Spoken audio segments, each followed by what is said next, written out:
बिस्मिल्लाहिर्रहमानिर्रहीम। अस्सलाम वालेकुम नाज़रीन, फ़िदा दिल हूँ, बलूचिस्तान में मौजूद हूँ और इस मरतबा मैं मौजूद हूँ गवादर में।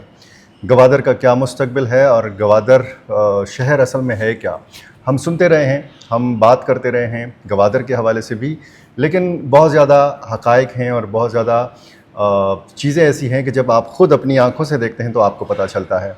मैं बलूचिस्तान के मुख्तलिफ़ हिस्से आपको दिखा रहा हूँ और मुख्तलिफ़ पहलू जो बलूचिस्तान से वाबस्ता हैं वो आपको दिखाने की कोशिश कर रहा हूँ। मेरे साथ इस वक्त मौजूद हैं गवादर की एक सीनियर रिपोर्टर हैं, जर्नलिस्ट हैं, सोशल मीडिया पे बड़ा एक्टिव हैं, अनीता जलील बलोच साहिबा। बहुत शुक्रिया जी, आपने मुझे वक्त दिया। मैं अपने नाजरीन की आगाही के लिए पहले तो आपसे मुल्तमस हूँ कि आप अपना तारुफ़ कराएँ, कैसे आपने पहचान बनाई और जो एक मुआशरा है बलूचिस्तान का उसमें आपको मुश्किलात क्या दरपेश हैं, पहले अपने हवाले से थोड़ा सा बताइए। बहुत शुक्रिया फ़िदा साहब, आपने इनवाइट किया और आपके साथ इंटरेक्शन ऑफ कैमरा भी बहुत अच्छा रहा।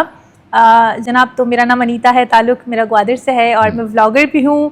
स्टार्टिंग बेसिकली मैंने व्लॉग से की थी और जब मैंने व्लॉगिंग शुरू की थी तब पूरे बलूचिस्तान में कोई फ़ीमेल इस फील्ड में नहीं थी।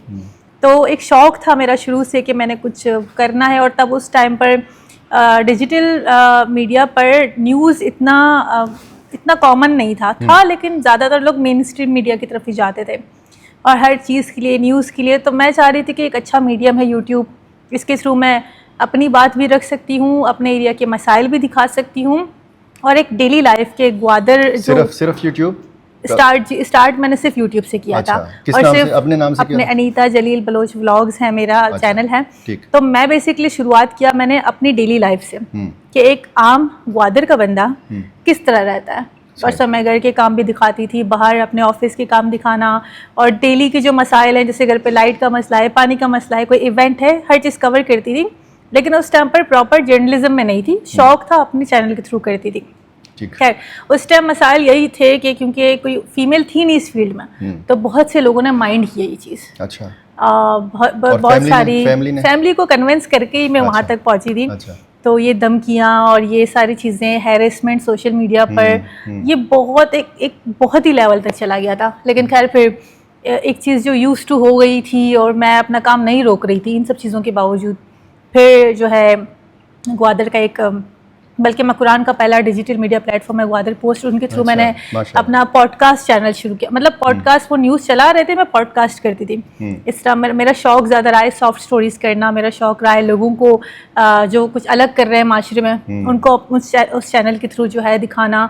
और फिर मैंने बड़े अरसे बाद फील्ड पे आके काम करना शुरू किया, चूँकि मैं चाहती थी कि मैं ज़रा बाहर निकलूँ, लोगों से मिलूँ, उनके जो इश्यूज़ हैं ख़ुद उनसे बात करूं, उनके मसाइल जो हैं जो इदारे हैं उन तक पहुंचाऊं। तो इस तरह मैंने अपना काम किया था। मैंने शुरुआत की थी 2018 में, तब एक व्लॉगर थी, काम करती थी। अब मुझे ये एजाज़ हासिल है कि मैं अपने जो है डिस्ट्रिक्ट की पहली और इकलौती फ़ीमेल हूँ जो फील्ड पे जाकर रिपोर्ट्स पे काम करती हैं। और मतलब जर्नलिज्म में हमारे पास और फीमेल नहीं है। और किसी प्रॉपर इदारे के साथ, अखबार के साथ या टीवी चैनल के साथ वाबस्तगी रही है? मैंने प्रॉपर नहीं, लेकिन उनके ऑन एंड ऑफ टास्क किए हैं। बहुत से न्यूज़ चैनल्स के लिए मैंने प्रोग्राम्स कवर किए हैं। ग्वादर में बुक फेस्टिवल हो गया, ऑफ रोड रैली हो गई, या कोई किसी स्पेसिफिक डेट का कोई इवेंट हो गया, जैसे कोई बाज़ार के हवाले से, कोई मतलब फीमेल रिलेटेड मोस्टली। या अभी ग्वादर में हमने जो है ग्वादर का पहला फीमेल बाज़ार खुला है ओनली फॉर फीमेल्स, जहाँ पर दुकानदार भी खातून है, ख़रीदार भी खातून है और सिर्फ खातून को इजाज़त है वहाँ जाना, और कोई फीमेल्स के अलावा कोई नहीं जा सकती। इस तरह हमारा ग्वादर का वुमेन पुलिस स्टेशन है। यहाँ पर ग्वादर में फ़ीमेल्स को लेकर अब की तारीख में देखें बहुत कुछ हुआ है। तो मेरा फोकस और कंटेंट ज़्यादा इसी के इर्द गिर्द होता है। इसकी वजह क्या है कि लड़कियों को, ख़वातीन को तालीम के मौक़े मिले हैं? बिल्कुल मिले हैं। पहला एक टाइम था ग्वादर में कि एक कॉलेज था, डिग्री कॉलेज, सुबह लड़के पढ़ते थे और शाम में लड़कियां जाती थी। एक ही कॉलेज था। मैंने भी वहीं पे पढ़ा था शुरुआत में। फिर ये कि आहिस्ता आहिस्ता यहाँ पर यूनिवर्सिटी नहीं थी, लड़कियां तुर्बत या तो क्वेटा जाती थी पढ़ने के लिए, कोई प्रॉपर ट्यूशन्स नहीं हुआ करते थे उस टाइम पर। तो ये आहिस्ता आहिस्ता जो बहुत सारे इंस्टीट्यूट बनाए गए हैं फीमेल्स के लिए, जैसे स्कूल्स बहुत ज़्यादा हो गई, प्राइवेट स्कूल्स बहुत ज़्यादा हैं। ग्वादर वाहिद डिस्ट्रिक्ट है पूरे बलूचिस्तान का जहाँ पर सारी सरकारी स्कूल्स खुली हैं कोई भी ऐसी स्कूल नहीं है जो फंक्शनल ना हो। अच्छा अनीता, बलूचिस्तान के हवाले से जो बाकी पाकिस्तान में तासुर है, कहते हैं कबायली मुआशरा है, सरदारी निज़ाम है, तो नॉर्थ बलूचिस्तान या बलूचिस्तान के बाकी हिस्सों से साउथ बलूचिस्तान या आपका जो मकरान डिवीज़न है जिसमें तुर्बत है, केच है और इसमें जो है गवादर है, ये मुख्तलिफ क्यों हैं बाकी बलूचिस्तान से? यहाँ पर वो जो आप बता रहे सरदारी माइंडसेट निज़ाम, वो यहाँ पर इसका कोई कॉन्सेप्ट नहीं है। गवादर में नहीं है? नहीं है यहाँ पर। हाँ, कबाइल है, जैसे मेरी फैमिली है और दूसरी जैसे बलोच में गोरगेज है, कलमती हैं, रिंद हैं, होत हैं। इनके अगर कोई बड़े मसले होते हैं तो कबायली फैसले लिए जाते हैं, लेकिन वो वाले कबायली और वो निज़ाम नहीं है जो आप अक्सर आप सोशल मीडिया पे देख ले कि भाई इन्होंने ये ऐलान कर दिया तो ये होगा, इसको मार दिया, ऐसा कुछ भी नहीं है। बिजनेस रिलेटेड इश्यूज होते हैं, फैमिली रिलेटेड इश्यूज होते हैं, तो अगर डिफरेंट फैमिलीज के लोग मिल बांट के कोई अपना ही फैसला निकालना चाहता है, लेकिन ऐसा कोई स्पेसिफिक टैग किसी के पास नहीं है कि यही फैसले करेगा या यही सारे मामला देखेगा। ये ग्वादर इन सब चीज़ों से बहुत आज़ाद है, यहाँ पर ऐसा कोई कॉन्सेप्ट नहीं है। अच्छा, मैं फिरता रहा हूँ, मैंने मुख्तलिफ इलाके देखे, तुर्बत में, गवादर में आप जैसी ख़वातीन से भी बात करने का मौका मिला। मैंने देखा है कि यहाँ पे ख़वातीन के अंदर, लड़कियों के अंदर एक करेज है, बोलने का उनको सलीका भी आता है और कोई झिझक भी नहीं महसूस करती हैं, जिस तरह हम खैबर पख्तूनख्वा में या कबायली इलाकों में देखते हैं या बाकी बलूचिस्तान के हिस्सों में देखते हैं। इसकी क्या वजह है? वही एक तालीम का मौका या कोई और वजह हो सकती है? मुझे ये महसूस होता है कि ये घर से शुरू होती हैं चीज़ें। जैसे मैं अगर अपनी बात करूं तो मेरे घर में कभी भी मुझे किसी चीज़ के लिए, किसी अपॉर्चुनिटी के लिए मना नहीं किया गया। अम्मी को, अब्बू को कहा कि भाई इस पिकनिक पे जाना है, इस टूर पे जाना है, इस क्लास में एडमिशन लेना है, इस लैंग्वेज क्लास में एडमिशन लेना है। मतलब उन्होंने इस मामलात में, एजुकेशन हो या तरबियत के मामले में, ये मतलब किसी भी हवाले से हमें मना नहीं किया गया। ऐसा नहीं है कि हर फैमिली एक जैसी है, या बहुत सी फैमिलीज आपको मिलेंगी जो शायद पढ़ने के लिए इजाज़त नहीं देती क्योंकि उनका एक माइंडसेट होता है कि यार नहीं पढ़ के बंदी ख़राब हो जाती है, यानी उनका माइंड चेंज हो जाता है, या वो हमारे जो है कल्चर को नहीं समझेगी। ऐसे माइंडसेट के भी लोग मौजूद है, लेकिन मेजॉरिटी यहाँ पर वो लोग हैं जो अपनी बेटियों को पढ़ाना चाहते हैं। इसीलिए देखिए आज ग्वादर में कितनी सारी स्कूल्स और कॉलेजेस एंड यूनिवर्सिटीज़ हैं, इतने इदारे हैं, टेक्निकल स्किल जो है यहाँ पर हैं लड़कियों को सिखाने के लिए। यहाँ पर लड़कियों को ट्रक चलाना बाकायदा सिखाते हैं, बहुत सारी यहाँ पर टेक्निकल स्किल्स की इंस्टीट्यूट हैं। तो मुझे ये लगता है कि ये माइंडसेट हमारे एरिया वाला जो बलोच तुर्बत वाला जो बेल्ट है यहाँ पर बहुत शुरू से है। यहाँ पर लड़कियों को पढ़ाई में तरजीह दी जाती है।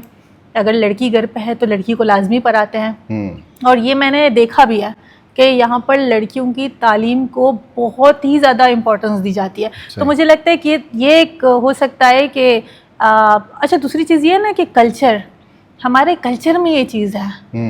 हमारे हिस्ट्री में भी अगर देखें तो औरतों ने लड़ाइयाँ की हैं, तो हमारे हिस्ट्री में ये चीज़ है और ये शायद हमारे अंदर है एज अ बलोच पहले से है कि हम कॉन्फिडेंट हैं।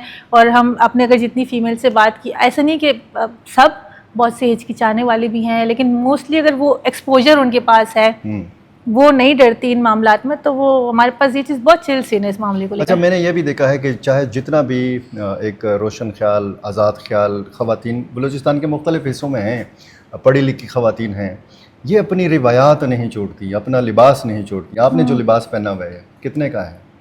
ये तो मशीन का है, ये हैंडमेड नहीं है। हैंडमेड बहुत महंगा होता है, लाखों में। कितना, मतलब वो ज़रा बताइए हमारे देखने वाले। ये है कि आप अगर हैंडमेड लेते हैं, क्योंकि वो उसको बनाने में बहुत टाइम लगता है, उसके जो उसकी एक एक धागे जो है वो बहुत ध्यान से सीने पड़ते हैं, तो उसमें तो आपको सीने में ही कपड़े की सिलाई में 6-7 महीने बल्कि साल लग जाता है। तो अगर बेसिक कपड़ा भी हम लें और बेसिक दोच भी करवाएं, दोच हम हैंडमेड उसको कहते हैं, तो वो आपको स्टार्टिंग 30 से 50 का एक जोड़ा जो बेसिक घर पे पहना जाता है। ठीक। वो ऐसा नहीं कि बाहर के अलग कुछ होते हैं, घर के अलग होते हैं, तो बेसिक 30 to 50 जो है उसका स्टार्टिंग है।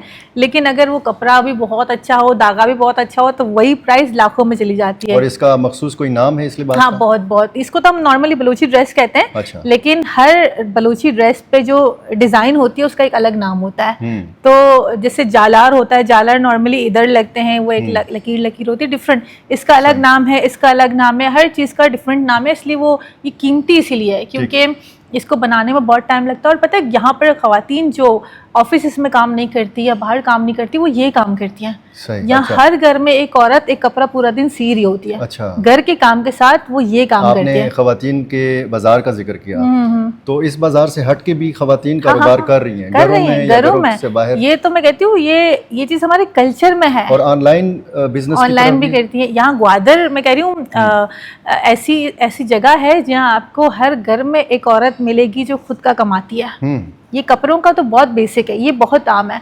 आजकल वो ऑनलाइन सिस्टम निकला है कि सामान मंगवा के वो स्टॉक में रखती हैं, बेचती हैं। इसी वजह से ग्वादर में डिप्टी कमिश्नर ग्वादर है नकीबुल्ला काकर, उन्होंने अभी रिसेंटली ईद उल फितर पे कराया था पहला मीना बाजार ग्वादर का, सिर्फ फीमेल्स के लिए।